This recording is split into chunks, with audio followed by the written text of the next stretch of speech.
playing off of a lot of things that we've talked about and my own personal feelings as a writer, I would say just go deeper is my biggest piece of advice always. Yeah. Especially with new writers, like don't just take the word that comes to mind or the metaphor or simile that comes to mind. Really think about it until it belongs to you and this character or that situation only. Because to me, that's what always jumps out is just originality and voice. In that process, you get to know yourself better as a writer, and the more you read, the more you learn to think of things in different ways. So I would just say, yeah, go deeper. It's speaking to my current state right now, so I think that's really good advice. It's also what makes writing hard, you know. And I think that's one of the things, like when you're working on something and you're proud of it and it came to you like a divine intervention, something just fell in your lap and you wrote it, and then you think, I always let something sit for a little bit and you go back and you think, you know, it needs to go deeper. Like there's always, and that's the hard part that makes you want to tear your hair out and do everything but sit down and write. But it's always worth it. Anyway. Yeah. So I'm glad I spoke to you.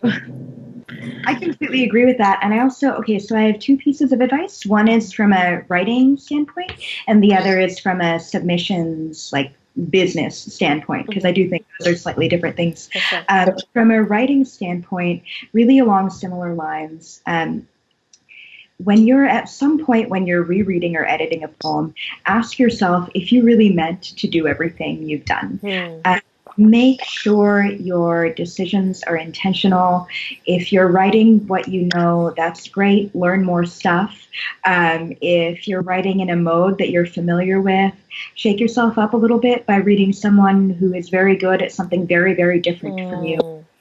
Really try very hard to come to your own writing desk as though you had no reason to accept that any of the decisions you've made on the page was the right decision at all. So that's the writing advice angle. The submissions kind of business talk angle would be more like, I think that it's very easy because when you're submitting work, you just send a passel of things that you care about to someone who you've never met, who is in the position of an authority, who is in a position of authority and is essentially making a judgment, or so it seems, on your work. It can be very easy to feel as though there's an inherent hierarchy that positions an editor above a writer or a reader. Try very, very hard not to believe it.